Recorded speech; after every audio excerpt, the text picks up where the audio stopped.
I have a confession for you. I grew up Catholic, and that's not the confession. The confession is that I grew up hating Lent. A common, a common Catholic practice during Lent was to give up treats, and so following that, every year, my family would tell us that in order to help us practice discipline, we were going to give up sweets during this time. That's pretty tough, right? All candy, desserts, treats, you name it, it was out the window for that 40 days. The only thing that made it better was that my siblings and I were all in it together. As an adult, 40 days is doable, right? But as a kid, 40 days was eternal torture to me. And, pun intended, it left a bad taste in my mouth all up until I went to college. The first summer after college, I was working at Luther Crest Bible Camp.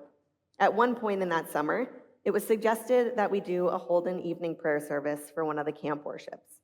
I had never heard of that before, and so when I asked what it was, my fellow summer staffers explained that it was a special service, usually done during Advent and Lent. And then they exclaimed, "I love Lent." I stared at them. "You love Lent? How can anyone love Lent? Is that even possible?" And then they responded that not only did they love Lent, it was actually their favorite season of the whole year, even in front of Christmas.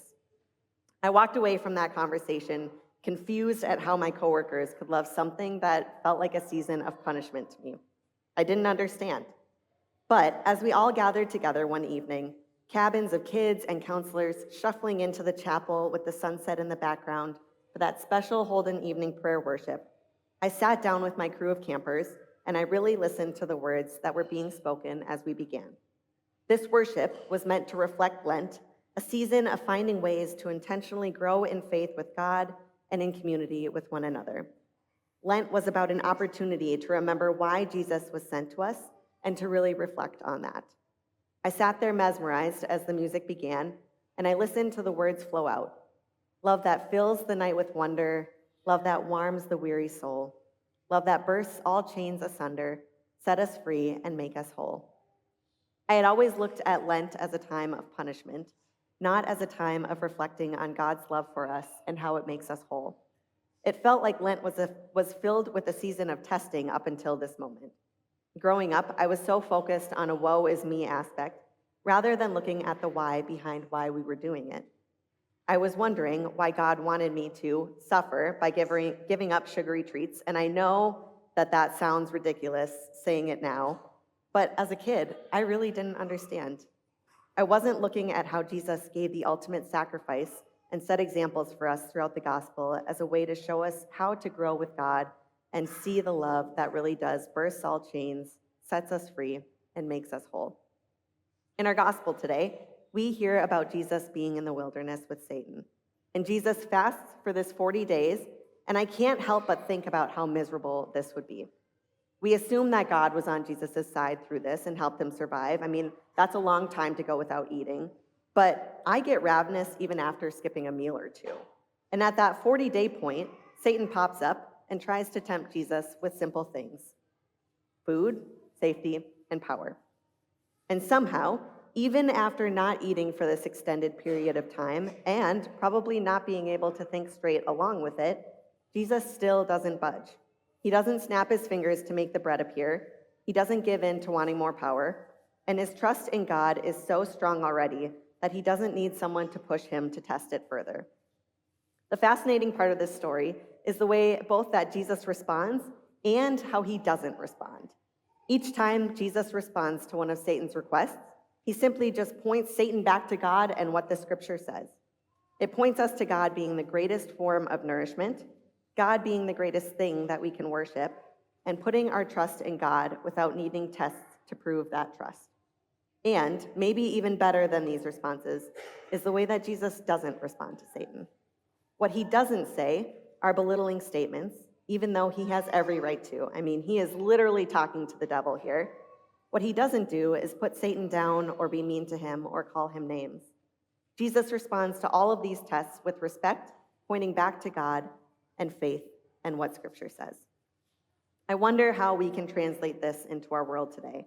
All around us are signs and people saying, don't trust this person, trust us, we know the way. Or buy this thing. You need this. This will make your life so much easier. This is the fullest nourishment that you need. Or if you're looking for power, we have power for you, but it's going to cost you something. People in positions of power lately have made statements that empathy is one of the biggest forms of weakness in our culture today, stating that it's setting us behind as a society. And I have to say, I don't see how that could be further from the truth. I want you to think of a time where you've seen kindness and empathy lately. What emotions surround that moment? What facial expressions do people have? How do you physically feel when someone chooses to be intentionally kind to you and you don't always deserve it? Jesus was the most powerful person.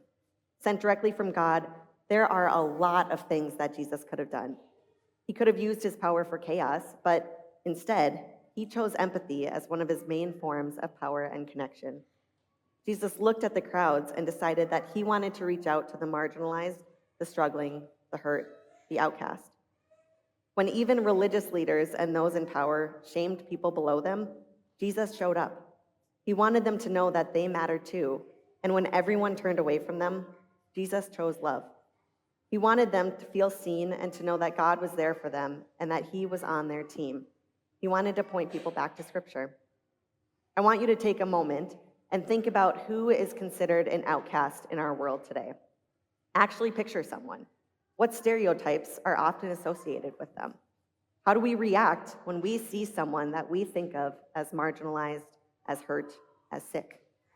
More often than not, we either turn away from them or we treat them with pity rather than kindness and an open mind. This is really tough stuff in our world today. And as we dive into Lent, we'll look more at the 10 Commandments and how they guide our lives every day, what they mean in our context now. Some of these commandments are easier to follow than others, but they all boil down to a few things: loving God, loving our neighbors and doing no harm to them, and showing empathy. I wonder how we can use empathy as a form of strength in our faith the way that Jesus did. I'll be honest, my story in the beginning, the one where I hated Lent growing up, I have another confession for you because last month I actually thought about how the Lenten season was getting closer and I felt butterflies in my stomach. Suddenly, I'm okay with Lent, dare I say, might even enjoy it or be excited for it. But I realized that growing up, I had been looking at Lent the wrong way. Lent isn't about punishment, it's a season of opportunity. Lent is a time to grow closer to God, to be creative and learn new ways to love others and show kindness, and look at what Jesus did and be like him.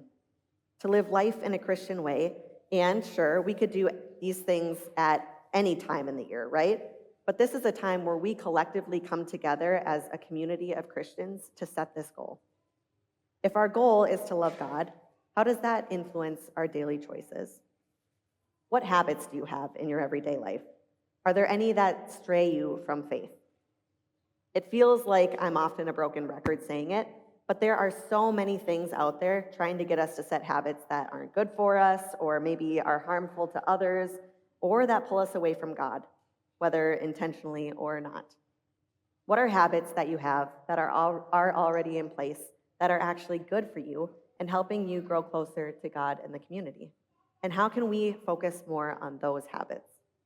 What goals do you have for the future, and how does faith fit into them?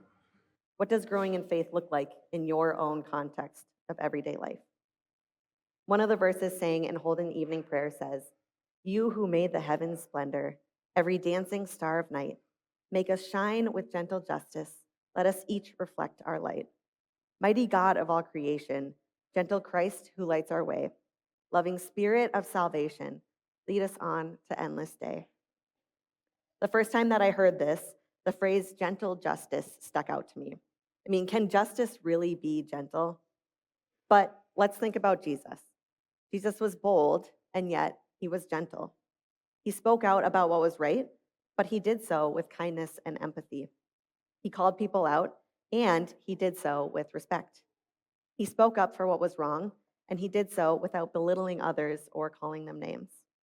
If we are supposed to be like Jesus and shine with a gentle justice, how can we be an advocate for those who need it and reflect our light to help others know God? If we're looking to a gentle Christ who lights our way, how can we focus on Jesus' actions and the gospel truth of what Jesus preaches throughout the Bible, that above all else, we should love God and love our neighbors. In a world where so many are looking around right now and seeing hurt and pain everywhere, how can we be a healing force together? Imagine what the impact could be if, for the next 6 weeks, we as a community of Christians responded in a way of gentle justice and did what Jesus did after those 40 days, pointed everything back to God and to faith. Peer pressure is real, and it's hard to do big things alone. And so, combining those two things, usually we need a community of people to hold us accountable and pressure us into doing the right thing. What would it be like if we responded to temptation and times of testing, not with belittling others, which is really easy to do, but with love and pointing people back to God? Lent is a time of opportunity, after all. Who could you pick as a faith partner to hold you accountable to these things? To helping those who are outcast or marginalized or hurting like we thought of before in our minds? How can you check in with them this season? And then, how can you take a step back to see the difference that that's making by treating others with that kindness and respect, showing gentle justice and reflecting that light? And so, for the next 35-ish days, I wonder how we can grow together. What goals can you set for yourself? If you do give something up for Lent that you typically enjoy, how are you using that to grow in connection with God? If you're adding on prayer or some other discipline, how does that point back to loving our neighbors and loving God?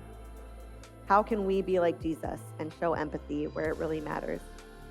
Whatever you choose to do this season, remember that we are in it together as a community of Christians, set on one mission: to help people know the good news of Jesus, to grow towards God, and to be in connection with one another.